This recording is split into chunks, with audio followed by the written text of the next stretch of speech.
I've been tracking California's housing market for months now, and I found something I genuinely didn't expect. There's a town up in the northeast corner of this state that lost nearly 1 in 4 of its people in just 5 years. Not from a wildfire, not from a flood, not from a market crash. One decision, made in an office in Sacramento, and the whole place started emptying out. And here's the thing, it's not even the only one. I found 15 California towns where people are quietly packing up and leaving right now.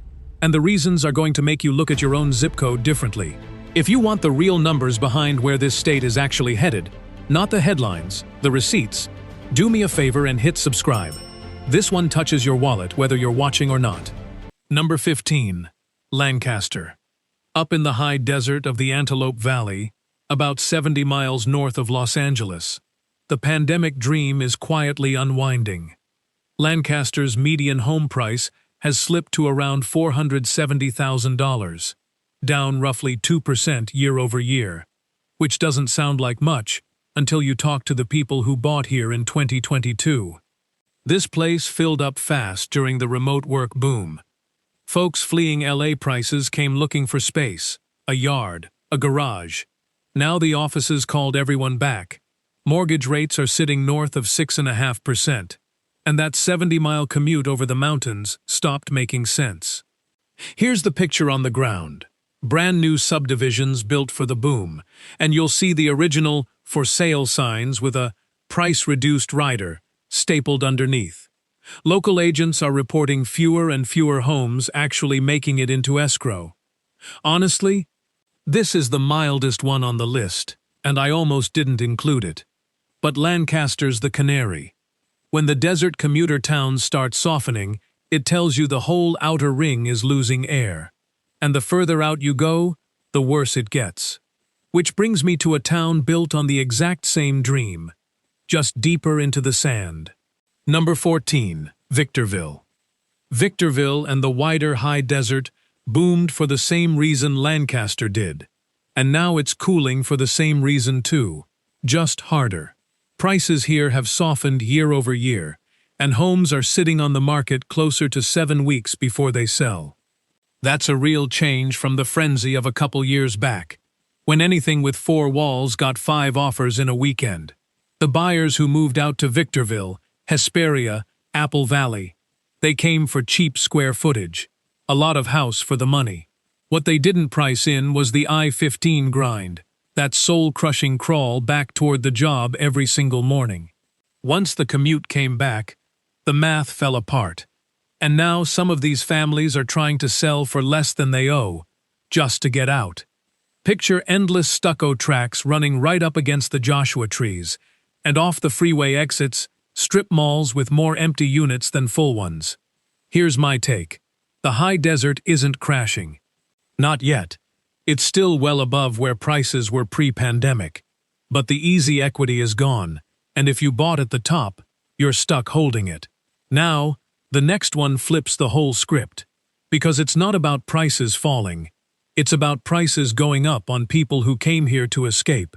Number 13. Bakersfield. For years, Bakersfield was the answer. Priced out of LA? Priced out of the Bay? Go to Bakersfield. It was California's release valve. Not anymore. The median sale price here has climbed into the low 400,000s, call it around 418,000, and it's still ticking up while other markets soften. And you want to know who's driving that? Big city money. Coastal buyers cashing out of pricier markets and setting a new price floor that locals on Kern County wages simply can't match. That's the cruel twist here. The people who fled the coast to find something affordable are now the ones being outbid by the next wave fleeing the coast behind them. This is the affordability chain snapping link by link. What used to be a sub-300,000 town is now firmly over 400, and native Bakersfield families are asking a question I heard again and again in the research. Where's left to run? Picture oil country flatlands. New subdivisions rising on old farmland, and sold, over-asking signs in neighborhoods that were working class a decade ago. Honestly, this one bugs me the most in a quiet way. Because it means Cheap California is running out of frontier. And when the last affordable city stops being affordable, people don't just move towns. They leave the state. Speaking of leaving, the next one's about the folks who can afford anything, walking away anyway. Number 12. Truckee. Truckee sits up near Lake Tahoe, and it's beautiful, and it's expensive. And right now it's cooling in a way that tells you something about money and confidence. The median listing price here has dropped around 9% year over year, with active listings falling too.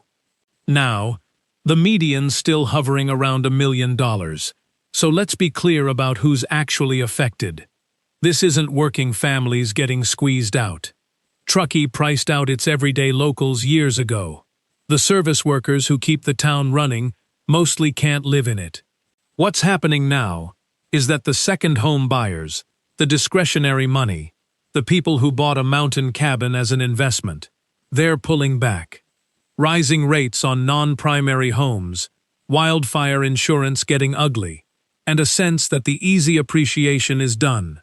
So you get trophy cabins, snow-dusted A-frames, sitting on the market for months with no takers. Here's my honest read. When the luxury end goes quiet, it's not a tragedy the way the other towns are. Nobody's getting foreclosed on a ski chalet. But it's a signal. It means even the people with the most cushion are looking at California's mountains and doing the math and saying, not right now. And that hesitation ripples. The next town, though, that's where the hesitation turns into people actually leaving. For good. Number 11. Crescent City. Way up at the top of the state, right near the Oregon line, sits Crescent City. And this is where leaving stops being about lifestyle and starts being about survival. Home prices here dropped around 8% year over year, down to a median near $275,000. Genuinely cheap for coastal California. And Del Norte County lost around 550 residents in a single year. That doesn't sound like a lot until you remember how few people live there to begin with. So why's it emptying? Jobs, or the lack of them. This is a fishing and prison economy in one of the most isolated corners of the entire state. Wrapped in fog most of the year. The young people leave because there's nothing to build a career on. The ones who stay do it for the quiet and the cheap real estate. And I get it. Oceanfront adjacent homes cheaper than a garage in LA is a real thing here. But you're trading connection and opportunity for that price tag. Picture a fog-wrapped harbor, weathered houses, a downtown with half its storefronts dark. Here's the thing that stuck with me. This is what affordable California actually looks like when it's real. It's remote. It's quiet in a way that gets lonely. The bargain is real, and so is the reason for it. Now let's talk about a place where cheap houses come with a catch that'll blow your mind. Number 10. Clear Lake. Clear Lake might be the most fascinating trap in this entire state. The typical home value here is about $210,000, down around 3.5% year over year. And you can find listings as low as $135,000 for a house. In California. Sounds like the deal of a lifetime, right? Here's the catch. Lake County has seen home insurance rates rise at more than double the state median over the last decade. So you buy your $200,000 dream, and then you go looking for insurance, and no private company will touch it. Your only option is the state's FAIR plan, the coverage of last resort, and in high-risk zones that can run $3,000, $5,000, sometimes more than $5,500 a year. Let that sink in. The insurance can cost more than the mortgage. This county has burned the Valley Fire, the Mendocino Complex, and the insurers drew a red line around the whole place. So you get buyers moving in for the price, and then some of them can't stay, because they literally cannot afford to insure the thing they just bought. Picture a cheap lakeside bungalow, a for sale sign out front, burn-scarred hills behind it, and a FAIR plan letter sitting on the kitchen counter. My honest advice? If you ever see a California house that seems too cheap to be true, the insurance quote is where the truth is hiding. And Clear Lake is just the beginning of the insurance story. It gets so much bigger. Number 9. Redding. Redding sits at the heart of what I've started calling California's slow-motion insurance squeeze. Nobody here got a dramatic overnight crash. What they got is worse in a way. A steady, grinding rise in the cost of simply keeping the home they already own. This whole North State region is high wildfire country, the Carr fire still fresh in memory, and private insurers have gotten cautious or pulled out entirely. That pushes people onto the FAIR plan, where premiums in the risky zones run $3,000 to $5,000 and up. And here's the part that stings. California homeowners across the state are now on the hook to help fund a roughly $1 billion bailout of that high-risk insurance system. So even if you don't live in the fire zone, you're paying for it. But in Redding, it's personal. A lot of people moved here for exactly one reason: affordability. Retirees especially. They found warmth and a paid-off house and a fixed income that stretched. Now the insurance bill alone is eating that plan alive. Picture foothill neighborhoods ringed by dry brush, a fire-scarred ridge in the distance, and mailbox after mailbox holding a non-renewal notice. Here's what nobody tells you. Some of these folks aren't leaving because their home lost value. They're leaving because the cost of keeping it outran their income. That's a brand new kind of California refugee. And the next town shows you exactly how fast it can hit a whole zip code at once. Number 8. Grass Valley. Up in Gold Country, in the historic little towns of Grass Valley and Nevada City, the insurance crisis stopped being a slow squeeze and became a mass event. When State Farm released its list of policies it wouldn't renew, one Grass Valley zip code, 95959, had around 35% of its policies flagged. Nevada City wasn't far behind, near 26%. Read that again. In one zip code, more than 1 in 3 homeowners got the same letter, in the same year, telling them their coverage was gone. And what replaces it? The FAIR plan, at multiples of the old cost. Quotes around $5,500 a year are common. Private fire estimates near $11,000, and one homeowner with a big house in the deep fire zone reported a premium of $17,000 for insurance in a year. Here's why that forces sales. You cannot hold a mortgage without coverage. You can't refinance without it. So the insurance letter isn't just an annoyance. For some families, it's an eviction notice with extra steps. Picture beautiful Gold Rush storefronts, pine-shaded Victorian homes, genuinely one of the prettiest corners of the state. And it's quietly becoming uninsurable. My take? This is the story I'd watch most closely, because it's spreading. What hit these zip codes is coming for others. And the next one is the hardest proof of what fire really does to a town. Quick thing before we keep going. The next few towns hit harder than anything we've covered so far. One of them literally burned to the ground, and the number one still stops me cold every time I look at the data. If you haven't subscribed yet, now's the moment, because I dig into exactly this kind of thing every single week, and you're going to want the next one. Number 7. Big Bear.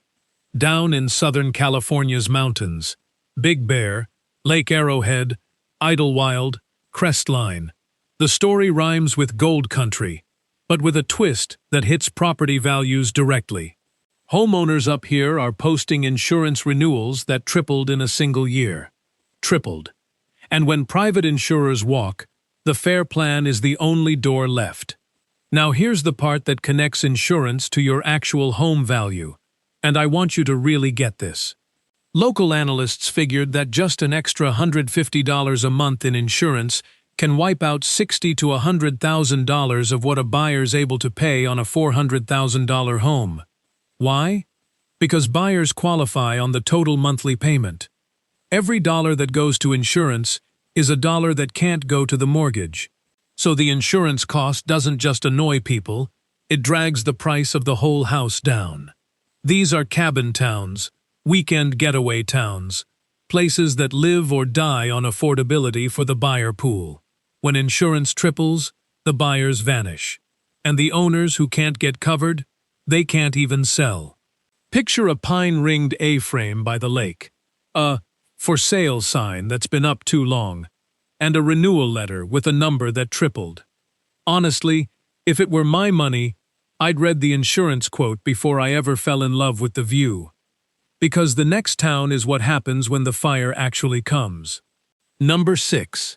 Paradise. You probably know the name, Paradise.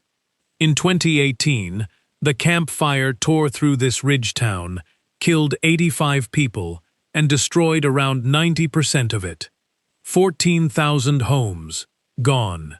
And here we are, 7 years later, and Paradise has clawed its way back to roughly 11,000 people. Real, genuine growth from the ashes. But hold that number next to what it was before, 26,000. This town is still sitting at around 40% of what it used to be. So yes, it's a comeback. And it's also a warning. Because the people rebuilding here are doing it at higher cost, with skinnier insurance coverage, on a ridge that burned once and, everybody knows it, could burn again. Around 60% of Camp Fire survivors reported they were underinsured when it happened. Think about carrying that memory and rebuilding anyway. Here's the image that got me. Drive through Paradise today, and you'll see brand new homes sitting next to empty, cleared lots. Foundations where a house used to be. Streets that will never be as full as they were, with gaps like missing teeth the whole way down. My honest opinion, Paradise is the most human story on this list, because it's not villains and spreadsheets. It's people choosing to come home to a place that hurt them, and betting it won't happen twice. And the next town is where that same fire logic hit people who thought their money made them untouchable. Number 5. Pacific Palisades and Malibu. Here's the one nobody saw coming. Because this isn't a struggling town. This is Pacific Palisades and Malibu, some of the most expensive real estate in America. And in January of 2025, fire tore through here too, destroying thousands of homes in neighborhoods people assumed were simply too rich to fall. But the gut punch detail is what happened before the flames. Around 1,600 Pacific Palisades policies had already been dropped by State Farm in the months leading up to the fire. So imagine this. You survive the fire, you lose everything, and then you find out your insurer quietly cut you loose the summer before. Now you're standing on a scorched lot, holding a check that covers maybe half of what rebuilding costs. Because out here, rebuilding runs around $500 a square foot. A lot of these homeowners are looking at a years-long, underfunded rebuild and just selling the ash. Walking away from a place they thought was forever. Here's the lesson that made this one stick with me. Wealth doesn't protect you from this. The insurance crisis isn't just coming for the cheap mountain cabins and the fire country bargains. It reached the richest zip codes in the state and did the exact same thing. Picture ocean view lots reduced to chimney stacks and ash. Land for sale signs where multi-million-dollar homes stood a year ago. If it can happen here, be honest. Where can't it happen? Now we head to the big cities, where the story changes shape entirely. Number 4. San Francisco. San Francisco is tricky, and I want to be fair about it, because the headline and the reality don't fully match. Citywide, the housing market has actually recovered a lot. Single-family homes bounced back. So if someone tells you all of San Francisco is crashing, that's not true. But there's a specific corner of this city that never recovered, and it's the downtown high-rise condo. Those glass towers built for the tech boom. A lot of those units are still sitting well below their 2021 and 2022 peaks, and the commercial side is worse. One downtown building reportedly sold for around $5.5 million, after fetching $43 million just 7 years earlier. Let that number roll around for a second. So who's hurting? The people who bought a shiny condo near downtown at the top, for the prestige of it. Now they're trapped. High rates, weak demand, and homeowners association dues that just keep climbing. They can't sell without eating a big loss. Picture residential towers, with half the windows dark at night. Downtown blocks that empty out after 5. A luxury unit worth less than what someone paid for it. My take? San Francisco isn't dying. That's lazy. But the dream of the downtown condo as a safe bet? That one really did break. And it broke the people who believed in it most. Now, across the bay, is a full-blown decline that's harder to spin. Number 3. Oakland. Oakland has been called one of the worst-performing housing markets in the entire country. And the numbers back it up in a way that's genuinely hard to look at. The typical home value has fallen somewhere between 8 and 11% in a single year, down to around $716,000. And from its peak, reports put the drop near 28%. 28% off a major American city's home values. Do the math on what that means for someone who bought at the top. You're looking at people who are effectively a couple $100,000 underwater in Oakland. Not some forgotten desert town. Oakland. And it feeds on itself, which is the scary part. Falling home values mean falling property tax revenue. Less revenue strains city services. Strained services push more people toward the suburbs, which pushes values down further.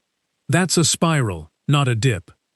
The drivers people point to are crime concerns and a steady flight to the surrounding East Bay suburbs. And whatever you think the cause is, the money's moving out. Picture gorgeous craftsman and bungalow blocks, real, beautiful housing stock, dotted with price-reduced signs, and moving trucks pointed at the suburbs. Here's my honest read. Oakland has incredible bones and it could absolutely turn around. But right now, if you own here, you're watching equity evaporate in real time. And that's a feeling most Californians never thought they'd have. All right. Number 1. The one that made me sit back from my screen.